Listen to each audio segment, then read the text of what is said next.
Bem-vindo ao podcast Estrangeiros e Peregrinos. A mensagem de hoje será apresentada por Dennis Allen. A Epístola de Paulo aos Santos em Filipos é considerada a mais alegre e animadora das suas cartas, fato que se torna especialmente interessante ao perceber que Paulo estava preso quando escreveu aquela carta. Ele estava aguardando julgamento pelo governo e corria o risco real de ser condenado à morte por ter pregado o Evangelho de Jesus. A capacidade deste apóstolo de se sentir alegre diante desta circunstância nos desafia a avaliar nossa própria perspectiva sobre a vida e a morte. Depois de comentar sobre sua prisão e a esperança de um julgamento favorável, ele disse uma coisa surpreendente. Em Filipenses 1, versículo 21, ele disse: "Porquanto para mim o viver é Cristo e o morrer é lucro." É natural procurar preservar e prolongar a vida e fazer de tudo para afastar a morte.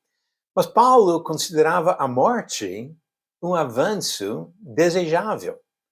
O que aprendemos da atitude deste apóstolo sobre a perspectiva do seguidor de Cristo referente à morte? Primeiro, a morte física traz lucro. O ensinamento bíblico inclui uma afirmação constante e confiante da vida após a morte para as pessoas salvas pela graça de Deus por meio do sacrifício de Jesus.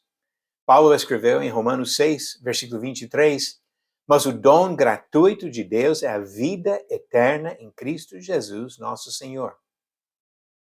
Pedro reforçou este entendimento quando ele escreveu em 1 Pedro capítulo 1, a partir do versículo 3, "Bendito o Deus e Pai de nosso Senhor Jesus Cristo, que segundo a sua muita misericórdia nos regenerou por uma viva esperança, mediante a ressurreição de Jesus Cristo dentre os mortos, para uma herança incorruptível, sem mácula, imarcessível, reservada nos céus para vós outros, que sois guardados pelo poder de Deus, mediante a fé, para a salvação preparada para revelar-se no último tempo."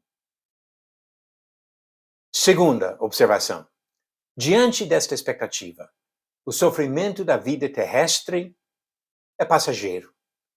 Pedro falou de sofrimento por breve tempo, em 1 Pedro 1, versículo 6. Durante o tempo da vossa peregrinação, ele disse, no versículo 17 do mesmo capítulo. E ele continuou no capítulo 2, versículo 11, e descreveu os cristãos como peregrinos e forasteiros. Pessoas que estão passando no lugar, mas que não são cidadãos daquele lugar. Terceira observação, há motivo para viver aqui. Mesmo sabendo desses fatos do lucro da morte, Paulo viu motivos para permanecer mais um tempo nesta vida.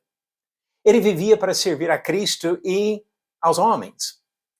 Ele continuaria glorificando ao Senhor na eternidade, mas queria ficar para poder servir aos outros aqui.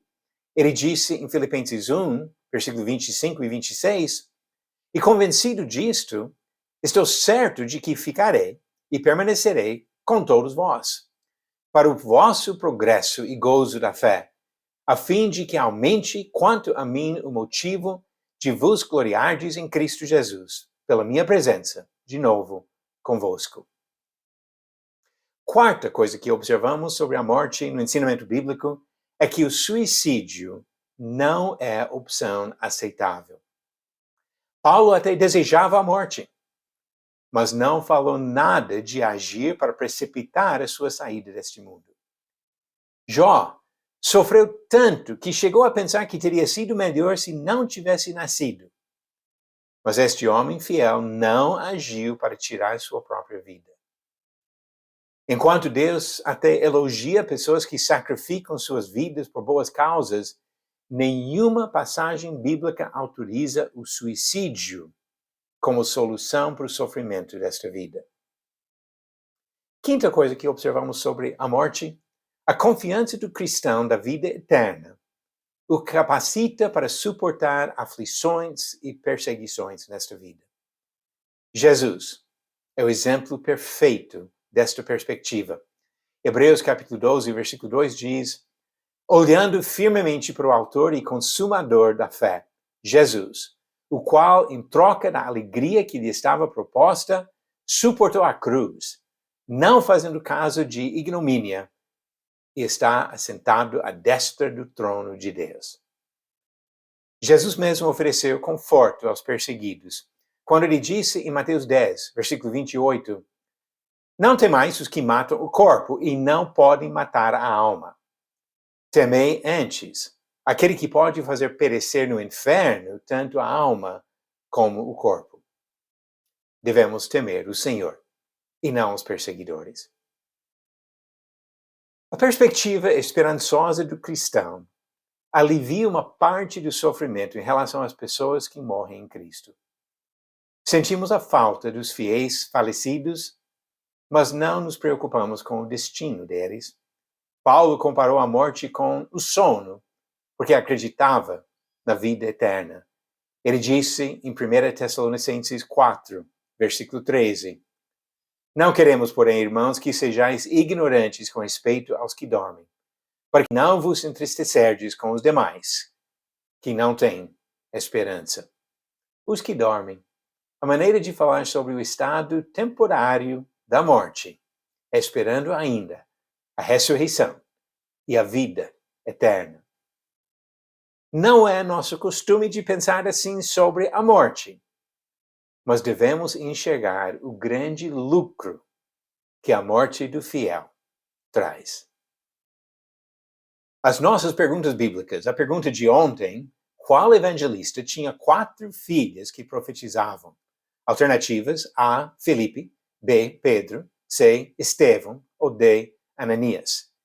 E a resposta certa, Filipe, como diz em Atos capítulo 21, versículo 9, ele tinha 4 filhas solteiras que profetizavam. E a pergunta de hoje.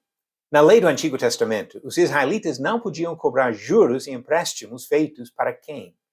Alternativas: A. Menores de 18 anos, B. Outros israelitas, C. Seus próprios filhos ou D. Seus pais. A resposta no final do próximo episódio. Não devemos tentar precipitar nossa morte. Devemos até cuidar da nossa vida aqui para ter oportunidades de servir aos outros. Mas para o cristão fiel, a morte traz lucro imensurável e eterno. Obrigado por nos acompanhar nessa jornada pelas Escrituras. Volte amanhã para ouvir mais uma mensagem do podcast Estrangeiros e Peregrinos.